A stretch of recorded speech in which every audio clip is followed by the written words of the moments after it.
Now we'll be working on the backend API in .NET Core to add a listing. So we have the listings over here and we are reading it currently from the DB. But now we want to create a functionality to add the listing in DB.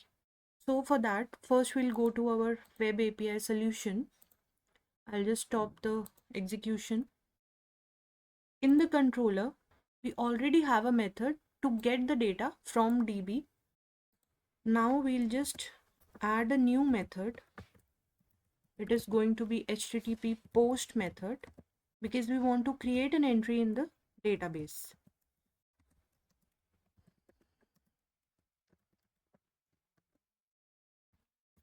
And let me just return a string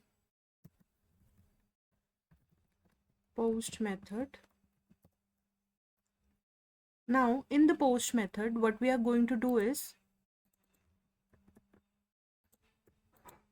pass a parameter, and the parameter is going to be the model that we had created for property listing.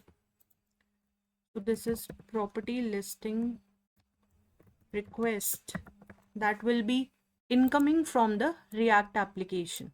Now we already have the DB context created in our controller, so we'll use it, and I simply want to add the incoming request to the property listings table.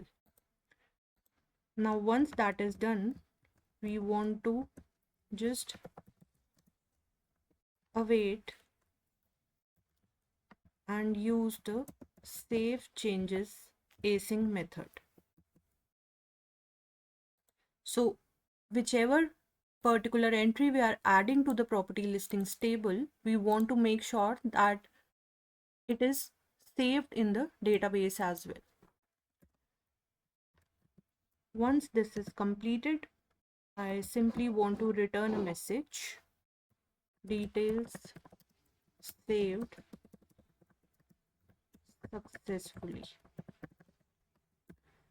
What we can do is add the implementation for try catch as well over here.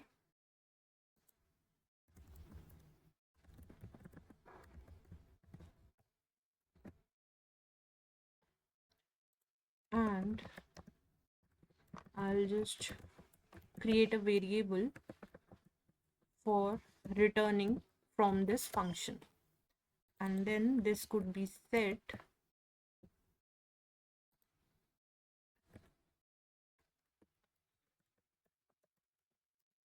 in the try as well as catch block. So once this is completed, we can simply return the return message. Okay, so I think the function looks good.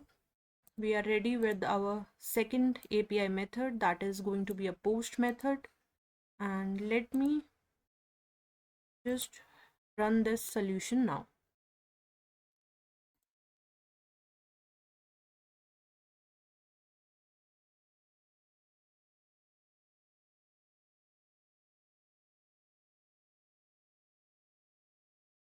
Now you're all able to see that for the property listings controller, we have a second post method also added over here. Earlier we had only get method.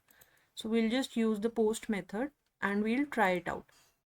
Before that, first we can go to the database. I'll just perform the select operation again on the table just to show you that there are only 4 records as of now in the table. So now let's go to the browser and we'll create an entry through this web API into the DB. Over here, I don't need the ID property to be passed to the API method. That is because we have already marked ID as the identity column in our table. So just adding some random values over here.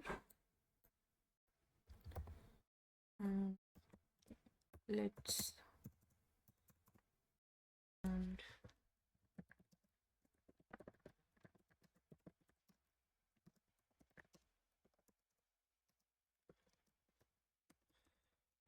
where is located at city center Now let me just execute.